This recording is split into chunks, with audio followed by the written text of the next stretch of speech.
Hello नमस्कार, आप सभी का बहुत बहुत स्वागत है उत्कर्ष प्लेटफॉर्म पर। जैसा आप सभी को पता है कि भारत और पाकिस्तान का तनाव जो है वो चरम सीमा पर है और आज हम जानेंगे इंडियन एयर डिफेंस के बारे में, ये कैसे काम करता है, क्या है। और चर्चा में रहने का कारण मैंने बता दिया कि हाल ही में पाकिस्तान ने जो है भारत के कई जगह पर जो है क्या है निशाना बनाया था और हाल ही में जो पश्चिमी सीमा पर बात करेंगे हवाई हमलों की, जो कि सफलतापूर्वक विफल किया गया है, जिनमें ध्यान रखेंगे सबसे इंपॉर्टेंट बात क्या है कि लाहौर में एक पाकिस्तानी वायु रक्षा प्रणाली, वायु रक्षा प्रणाली का मतलब है एयर डिफेंस सिस्टम की बात कर रहे हैं, जिसको हाल ही में बेअसर किया गया है। और एक बार फिर से आज के इसे हम बोलेंगे आधुनिक युद्ध में, इस आधुनिक युद्ध में जो है मजबूत वायु रक्षा प्रणाली को क्या किया गया है, इसके महत्वपूर्ण कंट्रीब्यूशन को जो है उजागर किया गया है।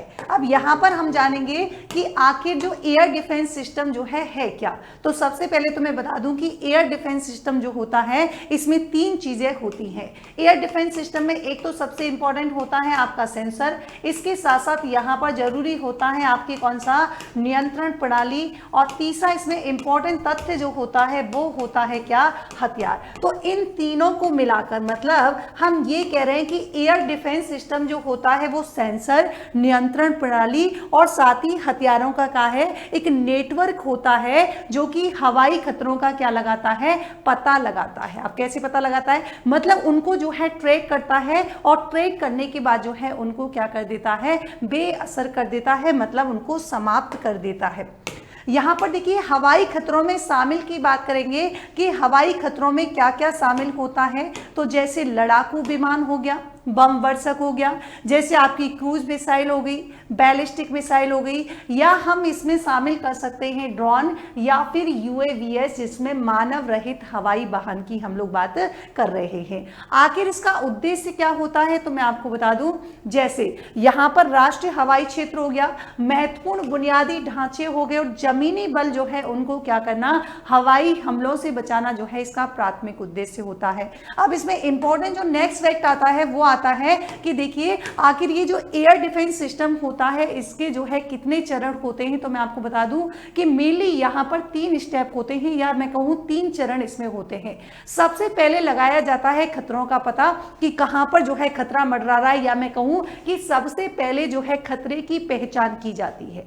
अब यहां पर क्या होता है भाई, हवा में आने वाले खतरों को जो है सबसे पहले पहचानेंगे, और पहचानेंगे कैसे, तो इसमें बात क्या करनी है कि मुख्य रूप से प्रयोग किया जाता है रडार का। अब जो रडार होती है वो वस्तुओं का पता लगाने के लिए जो है क्या करता है, अदृश्य तरंग करता है। मतलब हम ये कह रहे हैं कि देखिए हम किसका यूज करते हैं, रडार का करते हैं। अब ये रडार क्या करेगा, वस्तुओं का पता लगाने के लिए जो है यहाँ पर क्या भेजता है, अदृश्य तरंग जो है यहाँ पर भेजता है, ये हमने बात की।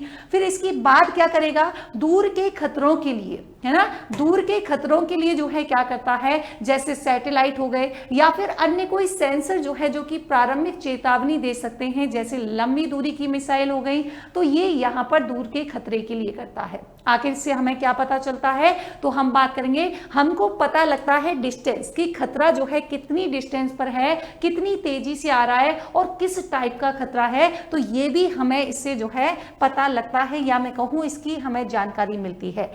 और इसमें सेकंड जो सबसे इंपॉर्टेंट होता है वो होता है ट्रैकिंग। ट्रैकिंग का मतलब कि नजर रखना। सबसे पहले हमने क्या किया, हमने खतरे को पहचाना कि खतरा किस टाइप का है, कितनी तेजी से आ रहा है, और फिर सेकंड हमने क्या किया है, खतरे पर नजर रख रहे हैं, मतलब ट्रैकिंग कर रहे हैं। जैसे ही हमें कोई खतरा मिला तो हमने क्या किया, उसकी हर एक्टिविटीज का, है ना, लगातार जो है उसको फॉलो कर रहे हैं, उसको सटीकता से देख रहे हैं। और यहाँ पर जो है जैसे अब कैसे देखते हैं, तो देखिए रडार, गर्मी संवेदी इंफ्रारेड की बात करेंगे, और कैमरे का जो है मिश्रण का यूज करके हम क्या करते हैं, यहाँ पर ट्रैकिंग करते हैं। इसी के साथ ही थर्ड जो इंपॉर्टेंट फैक्ट होता है इसमें कि आधुनिक प्रणालियां जो है वो कर सकती हैं क्या, बिल्कुल। आज की इतनी अगर हम बात करें आज के टाइम में, तो आधुनिक प्रणाली की बात करेंगे तो एक साथ कई तेज लक्ष्यों को जो है ट्रैक किया जा सकता है। मतलब यहां पर दुश्मन कौन सा है, दोस्त कौन सा है, तो दोनों में डिफरेंस करके जो है पता लगा सकता है। तो ये आज की जो है क्या है, मॉडर्न सिस्टम यहां पर है। तीसरा जो इंपॉर्टेंट फैक्ट होता है कि भाई यहाँ पर क्या होता है, काम कैसे करता है एयर डिफेंस सिस्टम, तो मैंने कहा कि सबसे पहले उसने क्या किया है, खतरे का पता लगाना। मतलब सबसे पहले उसने क्या किया, खतरे का पता लगाया, और फिर खतरे का पता लगाकर जो है उसने दूसरी इंपॉर्टेंट चीज क्या की है, उसने ट्रैकिंग की है, और ट्रैकिंग के बाद जो है अब वो यहाँ पर क्या कर रहा है, खतरे को रोकेगा। क्या करेगा, खतरे को रोकेगा। अब देखिए यहां पर खतरे को रोकते कैसे, तो मैंने कहा कि पहले खतरे का पता लगाया, फिर उसका पीछा किया, अब अंतिम चरण आता है इस खतरे को रोकना, इसको स्टॉप लगाना। ये खतरे पर निर्भर करता है कि इसे कैसे दूर किया जाए, मतलब उसकी दूरी, उसकी डिस्टेंस को, उसके प्रकार को, और उसकी गति जो है इसमें मायने रखती है। ये मैं आपको बता दूं। यहां पर देखिए तीनों यहां पर आपको दिखाई दे रहा है। यहाँ पर बैलिस्टिक मिसाइल डिफेंस सिस्टम की हम बात करें तो यहाँ पर सबसे पहले देखिए हमने क्या किया है, यहाँ पर जो है ये आपको दिखाई दे रहा है कि भाई यहाँ पर हमने जो है ये रडार सिस्टम, यहाँ पर हमने ट्रैकिंग की है ना। ट्रैकिंग के बाद जैसे मैंने कहा कि ट्रैकिंग कर ली, अब उसको हमको कैसे खत्म करना है वो यहाँ पर आप अच्छी तरीके से देख सकते हैं। साथ ही हम कहेंगे कि देखिए इन तीनों चरणों की बात करेंगे तो इन तीनों चरणों का जो है एक सहज एकीकरण, एक मजबूत जो है यहाँ पर क्या करता है, कमांड कंट्रोल और कम्युनिकेशन प्रणाली के माध्यम से जो है प्राप्त किया जाता है, जो कि शीघ्र से शीघ्र निर्णय लेने में क्या करता है, शीघ्र से शीघ्र निर्णय लेता है, और यहाँ पर जो है प्रतिक्रिया सुनिश्चित करता है। इन तीनों चरणों की जो हमने बात की है। मैम एक बात बताइए, ये वायु रक्षा अवरोधन नेटवर्क जो है इसके घटक कौन कौन से हैं, घटक की बात करेंगे कौन कौन से फैक्टर हैं। तो सबसे पहले जैसे हम बात करें लड़ाकू विमान या इंटरसेप्टर या अवरोधक विमान, तो आखिर इसमें क्या क्या है, तो हम कहेंगे जैसे भारत का सुखोई शामिल हो गया, जैसे MiG-29 हो गया, आप सभी ने सुना होगा इसके बारे में, हाल तेजस के बारे में, जैसे डसॉल्ट राफेल हो गया, इंटरसेप्टर मिशन हो गए, तो ये जो है क्या है, ये यहाँ पर जो है कर सकते हैं। दूसरी इंपॉर्टेंट बात करेंगे, देखिए फाइटर एयरक्राफ्ट है जिसमें जैसे MiG-21 हो गया, तेजस MK-1 हो गया है ना, मिराग हो गया, जगुआर हो गया, MiG-29 राफेल हो गया, ये सुखोई जो है ये आपके हो गया। अब यहाँ पर बात आती है कि कौन कौन सी जो है मिसाइल जैसे सतह से सतह में हवा करने वाली है ना, सतह से हवा में मार करने वाली मिसाइल है, जिसको हम क्या बोलते हैं, सैम्स भी बोलते हैं। मैम ये क्या करती है, तो ये जो सैम जो होती है ये जमीन से लॉन्च करने वाली मिसाइलें हैं, जो क्या करेंगी, जो दुश्मन का जो विमान होता है, जैसे लड़ाकू जेट हो गए, हेलीकॉप्टर हो गए, यही नहीं यहाँ तक कि जो अन्य मिसाइल जो होती हैं उनको भी क्या कर देती हैं, ये मार गिरा देती हैं, जिनकी हम बात कर रहे हैं सैम की। सैम के कितने प्रकार होते हैं, तो देखिए रेंज के आधार पर हम बात करेंगे, जैसे एक लॉन्ग डिस्टेंस का होता है, लंबी दूरी का, इसमें सैकड़ों किलोमीटर दूर तक क्या है, लक्ष्यों को मार सकते हैं। मतलब सोचो, आप देख पा रहे हैं कि कितना सैकड़ों किलोमीटर, मतलब कोई यहाँ पर लिमिटेशन नहीं है कि पर्टिकुलर इतने टाइम पे, मतलब लंबी दूरी तक जो है क्या है, लक्ष्यों को मार सकती है। जैसे एग्जाम्पल बात करें तो हाल ही में काफी चर्चा में रहा है, जिसे भारत का सुदर्शन चक्र हम कहते हैं, भारत का S-400 जो कि 400 किलोमीटर तक की रेंज, और यही नहीं सोचो 30 किलोमीटर तक की ऊंचाई तक क्या कर सकता है, ये लक्ष्य को मार गिराने में सक्षम है। कौन सा, हमारा S-400, जिसे हम भारत का सुदर्शन चक्र भी कहते हैं, और हाल ही में इसने बहुत ही महत्वपूर्ण भूमिका निभाई है। दूसरी बात आती है, एक हमने कहा कि लंबी दूरी, एक होती है मध्यम दूरी की।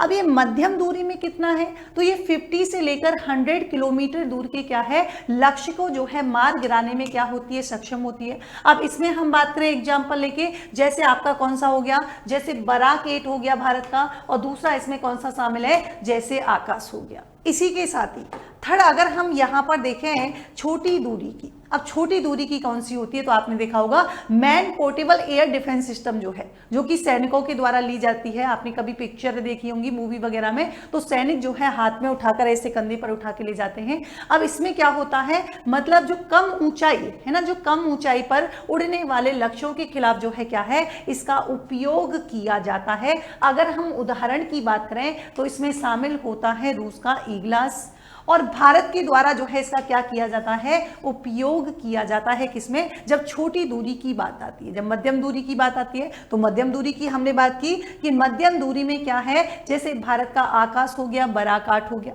है ना। जबकि यहाँ पर लंबी दूरी की जब हमने बात की थी, जिसका हमने हाल ही में यूज किया है, जिसका नाम क्या है, भारत का S-400, अभी हमने बात की जिसे भारत का सुदर्शन चक्र भी कहा जाता है। S-400 ट्रायम्फ की बात करेंगे तो पहली बात तो इंपॉर्टेंट क्या है कि ये एक रूसी विकसित, मतलब रूस के द्वारा जो है इसको डेवलप किया गया है। दूसरा हम कह रहे हैं कि ये सतह से हवा में मार करने वाली है ना, ये सतह से जो है क्या है, हम कह रहे हैं देखिए सतह से जो है हवा में मार करने वाली क्या है, तो आपने कहा एक मिसाइल प्रणाली है जो कि दुनिया की सबसे उन्नत प्रणालियों में से एक मानी जाती है। इंपॉर्टेंट हो गया। अब भारत के पास देखिए बात करें S-400 के अलावा जो है और क्या है, तो 3 स्क्वाड्रन जो है दस्ते हैं भारत के पास, जिन्हें भारतीय सेवा में क्या है, सुदर्शन चक्र के नाम से भी जाना जाता है। तो भारत का S-400 ट्रायम्फ जो है, जिसे भारत का सुदर्शन चक्र भी कहा जाता है, इसने काफी जो है महत्वपूर्ण भूमिका यहाँ पर निभाई है। ये देखिए यहाँ पर आप देख पा रहे हैं कि कृष्ण भगवान जी, आपने देखा होगा है ना, कृष्ण भगवान जी के हाथों में जो सुदर्शन चक्र लग रहा है, इसी के नाम पर जो है इसका नाम है। अगर हम बात करें कि इसकी क्षमताओं के बारे में, S-400 ट्रायम्फ की जो है मुख्य क्षमता क्या क्या होती है, तो सबसे इंपॉर्टेंट बात आती है कि हवाई खतरे जैसे होते हैं ना, हवाई खतरों जैसे स्टेल्थ हो गया, विमान मिसाइल हो गई, और ड्रोनों को क्या करना, 400 किलोमीटर दूरी तक और 30 किलोमीटर ऊंचाई तक मार गिराने में क्या है, सक्षम है। तो अगर हम क्षमताओं की बात करें तो सबसे इंपॉर्टेंट क्षमता इसकी यही हो जाती है कि लंबी दूरी का हमला कर सकती है और बहुस्तरीय सुरक्षा जो है हमें यहां पर मिल सकती है। दूसरी बात करेंगे उन्नत रडार और टैगिंग की। मैम, उन्नत रडार और टैगिंग मतलब कि शक्तिशाली रडार जो है वो एक साथ 160 से लेकर 300 लक्ष्यों का क्या कर सकती है, 600 किलोमीटर दूर का पता लगाया जा सकता है, उन पर नजर रखने में सक्षम होती है, और इनमें से एक साथ अगर हम बात करें तो 36 से लेकर 72 लक्ष्यों पर हमला किया जा सकता है। ये इसकी मुख्य क्षमता है, उन्नत रडार। और सेकंड हमने कहा इसमें ट्रैकिंग। इसी के साथ ही हम कह रहे हैं कि अत्यधिक मोबाइल और स्थापित करने में क्या है, त्वरित मतलब शीघ्र है ना, जल्दी जो है ये काम करता है। तो पूरी प्रणाली क्या है, ट्रकों पर है, जिससे इसे क्या है, तेजी से ले जाना जो है आसान हो जाता है। मतलब हम ये कह रहे हैं कि अगर हमें अभी जरूरत है तो 5 मिनट के अंदर जो है क्या है, ये संचालन करने के लिए जो है काफी है। यहां पर देखिए बात करेंगे, जबकि S-400 जो है वो क्या है, एक अग्रणी प्रणाली है जो कि अन्य राष्ट्रों के पास भी क्या है, उन्नत एडीएस, क्या है, उन्नत एडीएस है। जैसे हम यूएसए की बात करें तो terminal high altitude area defence, जिसे हम थार्ड के नाम से जानते हैं, और दूसरा हम कह रहे हैं पैट्रियट। मतलब ये कह रहे हैं कि S-400 जो एक अग्रणी प्रणाली है वो अन्य राष्ट्रों के पास भी है। जैसे यूएसए की बात की थी तो यूएसए के पास पैट्रियट है, और इसके अलावा हमने बात की थार है। जैसे और हम देखें, जैसे इजराइल की बात करें तो ये काफी चर्चा में रहता है। आयरन डोम की बात करें तो आयरन डोम क्या करता है, जो छोटी दूरी के जो रॉकेट होते हैं और तोप खाने के जो गोले होते हैं उनको रोकने में उच्च सफलता दर के लिए काफी फेमस है, ये भी आपको ध्यान रखना है। जैसे बराक 8 हो गया तो ये भी आपके इजराइल, जैसे डेविस लिंक हो गया ये भी, और बराक 8 की बात करेंगे तो ये भारत के साथ जो है यहाँ पर संयुक्त रूप से क्या किया है, इसको विकसित किया है। और ये एक मध्यम से जो है लंबी दूरी तक की कैसी प्रणाली है, सेम प्रणाली है। मतलब ये कह रहे हैं कि सेम का मतलब क्या है, सतह से हवा में मार गिराने वाली जो है प्रणाली है।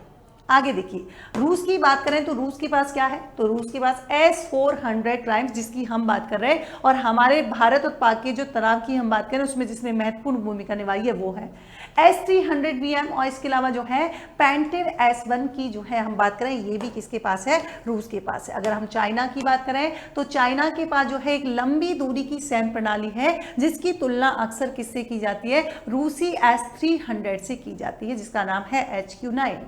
पाकिस्तान काफी हद तक जो है किस पर डिपेंडेंट है, तो ये HQ-9 पर ही डिपेंडेंट है अभी फिलहाल की हम बात करें तो।